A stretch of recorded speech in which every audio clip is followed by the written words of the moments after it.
On the 31st of January, 2025, something happened in Ouagadougou that has begun to change the very fabric of our continent. Liberia, the oldest republic in Africa, a land founded by those who returned across the Atlantic with hope and pain in their hearts, turned its face away from Washington, away from Paris, and looked toward the Sahel. For more than a century, Liberia was seen as a bridge to the West. Yet in that moment, it chose to walk a different road. It chose to meet with Traoré in Burkina Faso. This was not weakness. This was recognition.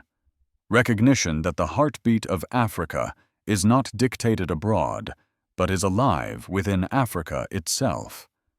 Recognition that the strength of our future rests not in distant capitals, but in the hands of our own people. And so I ask you, if Liberia can turn to its brothers, what does that mean for Africa? What does it mean for you? What does it mean for our children? Stay with me until the end. Subscribe now and walk with us through this hour of destiny.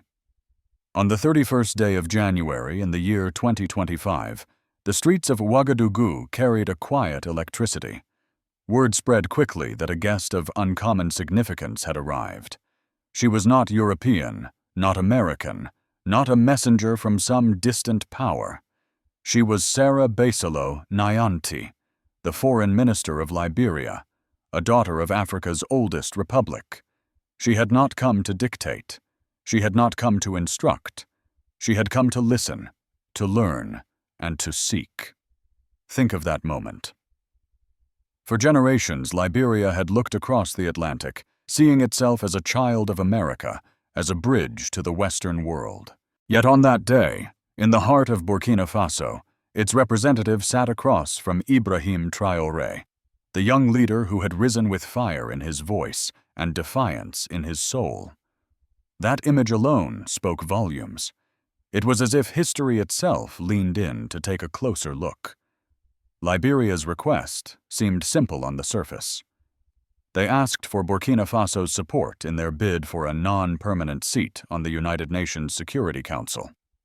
At first glance, it was the kind of diplomatic exchange that happens every year, as nations campaign for the 10 rotating seats on the Council. But when we look deeper, we see the symbolism, we see the weight, we see the revolution hidden beneath the routine. For 64 long years, Liberia had been absent from that table of power. Now it was returning, not as a servant of others, but with the quiet dignity of a nation choosing to stand on its own feet. To gain that seat required more than votes. It required a new story, a new identity, a new source of legitimacy. That is why they came to Ouagadougou. My friends, this was not about the United Nations alone. The Council is powerful, yes. It makes decisions that shape wars and peace, sanctions and aid, survival and collapse. But for Liberia, the seat was more than a chair in a chamber. It was a chance to redefine who they are and where they belong. For too long, they were defined as the Western Gate of Africa, the land that mirrored America on African soil. But by turning to Traoré, they were declaring to the world that the era of looking outward for validation was fading, and a new era of looking inward, toward Africa, was dawning.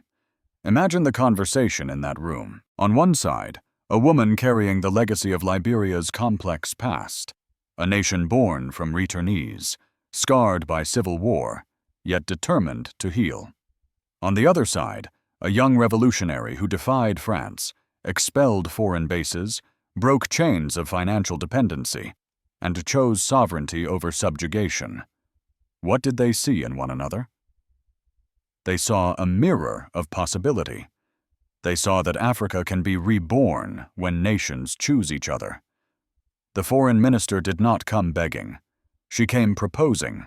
She came with ideas of a security summit in Monrovia, of economic corridors linking the Sahel to the Atlantic, of partnerships that put African capital into African hands.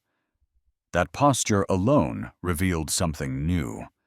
This was not the diplomacy of dependency. This was the diplomacy of dignity. And yet, behind every handshake, behind every proposal, behind every polite word spoken in the chamber, there was a deeper question hovering in the air.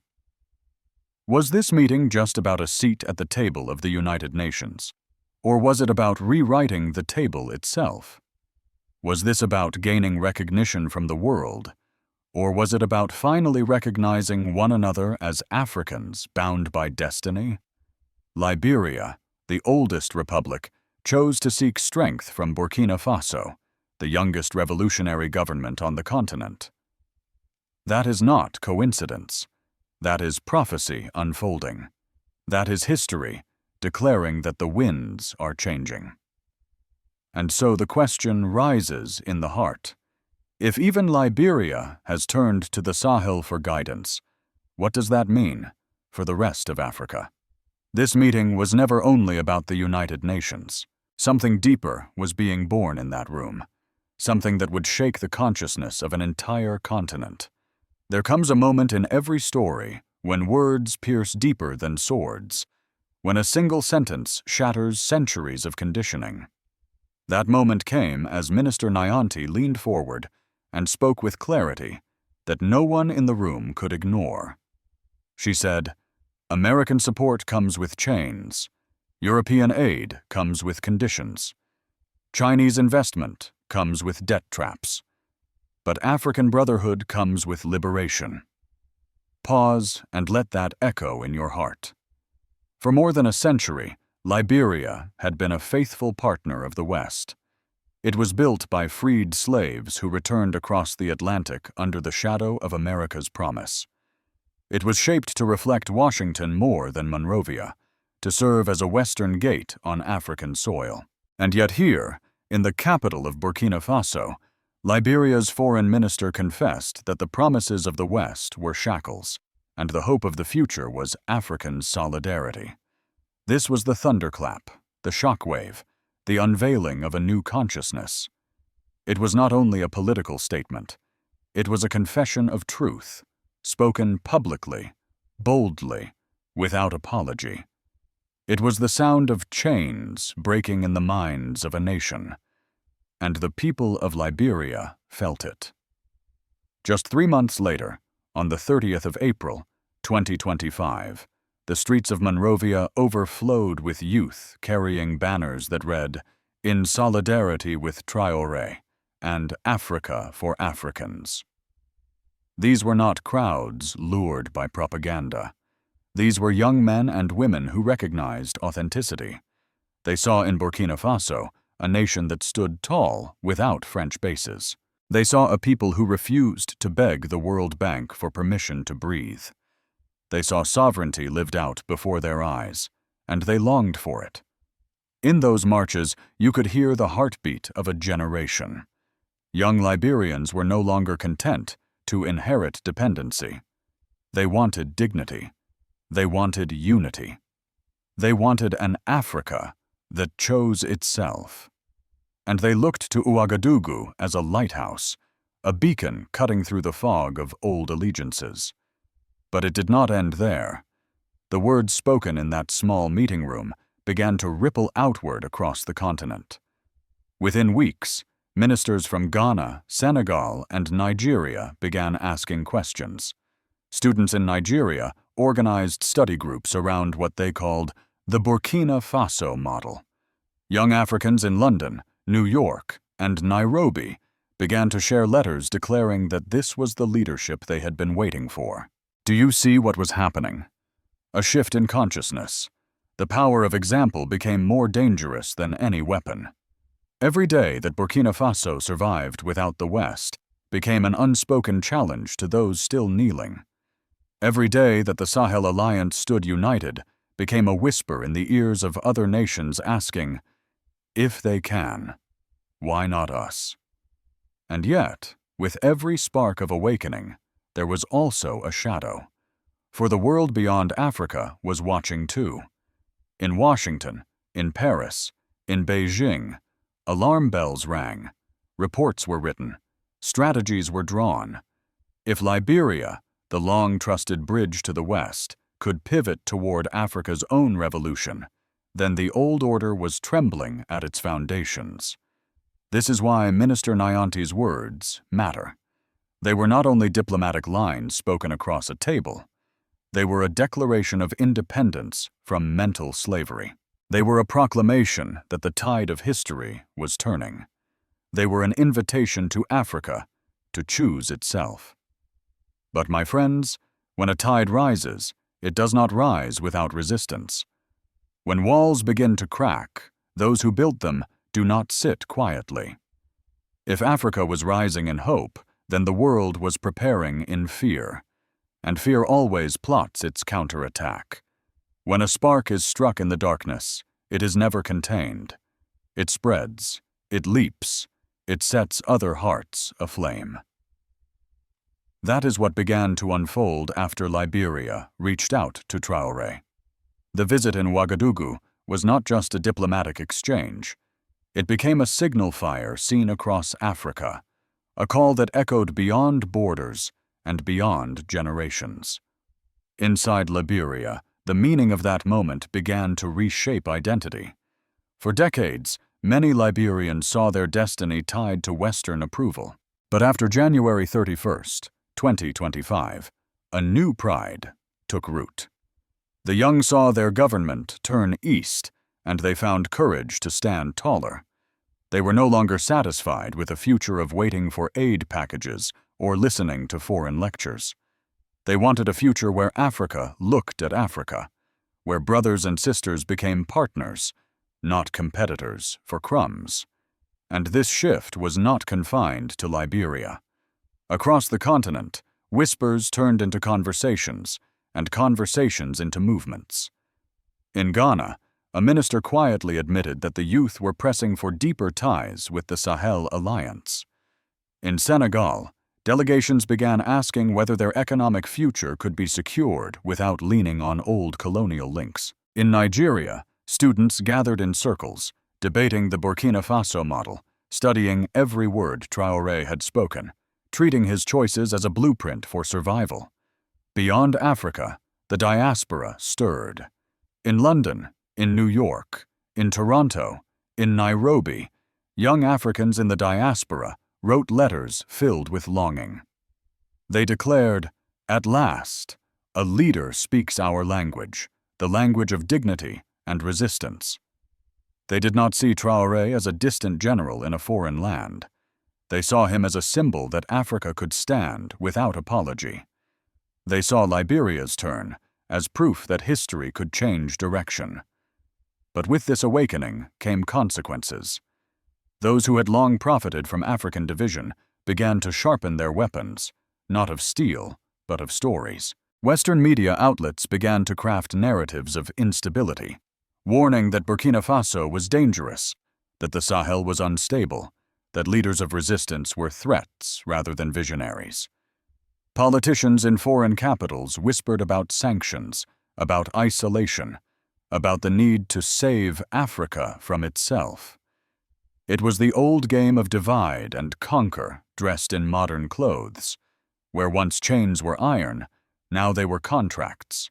Where once domination was enforced by armies, now it was enforced by stories, by economic traps, by the manipulation of perception. And yet, every accusation from abroad was met with a new question within Africa. If Burkina Faso could survive without French troops, why not others? If the Sahel Alliance could break free of colonial financial systems, why not the rest of the continent? If Liberia could turn from Washington to Ouagadougou, why could not every African nation turn to its own brothers? This was the true consequence. The awakening was not simply political, it was psychological. It shifted the measure of legitimacy from Western capitals to African soil. It told a generation of Africans that their worth was not in how they imitated Europe, but in how they chose themselves. But awakenings are fragile. They require care. They require courage. They require sacrifice. And this is where the responsibility falls, not on Traoré alone, not on Liberia alone, but on every African who dares to believe that freedom is possible.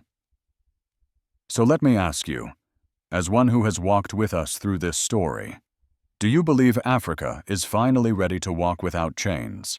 Do you believe the time has come for unity over dependency, dignity over submission, justice over compromise? Tell me in the comments, for your voice matters in this conversation. For if history shows us anything, it is this: every awakening invites a confrontation, and that confrontation was already on the horizon. While Liberia and Burkina Faso were rediscovering each other, the world beyond Africa was not silent. In Washington, in Paris, in Beijing, and even in Moscow, eyes turned toward the Sahel with unease. For powers accustomed to dictating Africa's fate, the sight of African nations choosing one another was unsettling, even threatening. In the United States, policymakers whispered of instability. Reports were written warning that Africa might slip away from Western influence.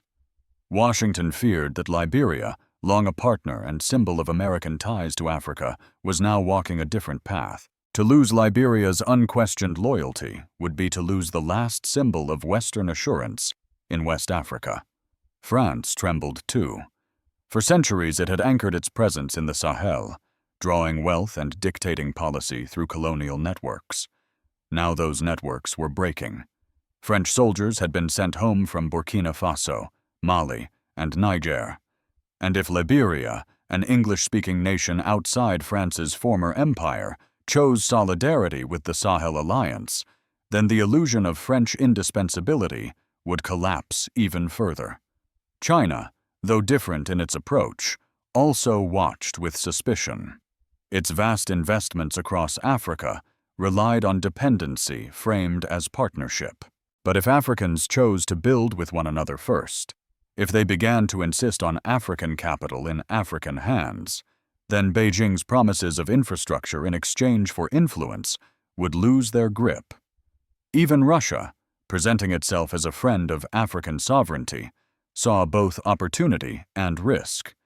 For if Africa united too strongly, it would no longer need distant protectors or alternative patrons. The truth is clear. When Africans stand together, the world's powers grow uneasy. They thrive on division, on playing neighbor against neighbor, on ensuring that no one nation rises too high.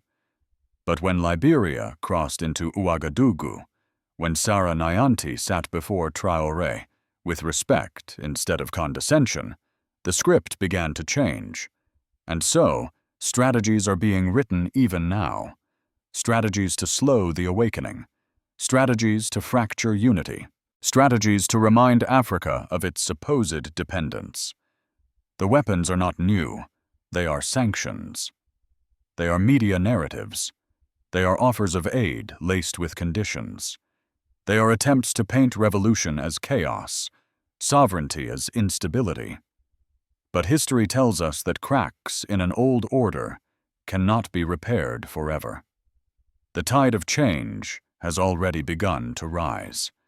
And so the question remains: as the world shifts, will Africa falter under pressure, or will it press forward into a future of its own making?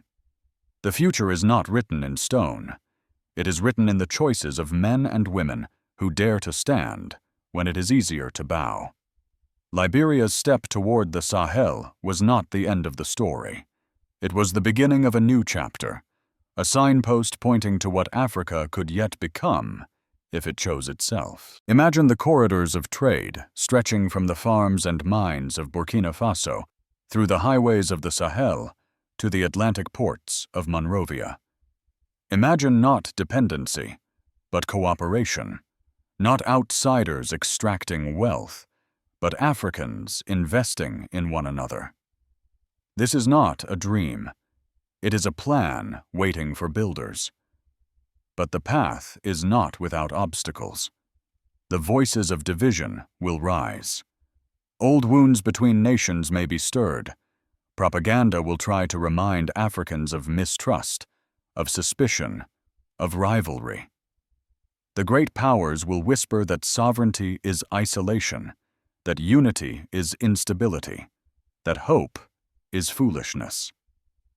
Yet the truth is simple. Unity is strength. Dignity is stability. Sovereignty is survival. And here lies the responsibility of the generation alive today. It is not only in the hands of presidents or ministers. It is in the hands of every African farmer who chooses to sell to neighboring markets, every parent who teaches their child an African language with pride, every youth who believes that dignity is not negotiable. The path ahead is built one choice at a time. Traoré has chosen. Liberia has chosen. The Sahel has chosen. The question remains for the rest of Africa, and for those of us watching across oceans, connected by blood and history. Will we be spectators to an African Renaissance, or will we join as participants? For the bridge is not just being built. It is open, waiting for footsteps, waiting for courage, waiting for commitment. But destiny is never guaranteed. It must be chosen. And the question that will echo into eternity is simple. Will Africa choose itself? There comes a time when we must look back with anger, not to be consumed by it, but to remember what has been stolen from us. For centuries, Africa was carved, divided, exploited. Families were torn apart, languages silenced, dignity denied. That anger is righteous, for it keeps us from forgetting the wounds that shaped us. But then comes the sorrow. We mourn for what could have been. We mourn for the generations who never saw the Africa they deserved. We mourn for the leaders silenced, the dreams deferred, the promises broken. That sorrow is heavy, for it reminds us of the cost of delay, the cost of dependency, the cost of believing that freedom could wait until tomorrow. And yet, beyond the anger and beyond the sorrow, there is hope. Hope that rises like the morning sun over a land long wrapped in shadow. Hope that beats in the drums of youth marching in Monrovia. Hope that shines in the eyes of elders who thought they would never live to see Africa choosing Africa. Liberia's step toward Burkina Faso was not just diplomacy. It was a message to the whole world that the oldest republic of our continent is ready to walk in a new way. And Traoré's voice was not just the speech of a young revolutionary. It was the sound of prophecy declaring that the age of begging is over and the age of dignity has begun. So I ask you, what will you tell your children? Will you tell them that when the bridge was being built, you watched from a distance? Or will you tell them that you crossed it with courage, that you chose to believe in Africa when the world doubted? If you believe in unity, speak it in the comments. If you believe in dignity, share this message. And if you believe in the future of Africa, subscribe and walk with us. Because the choice is before us now. The bridge is strong. The path is clear. The time is ripe. Liberia has chosen. Traoré has chosen. The only question left is whether you will choose as well.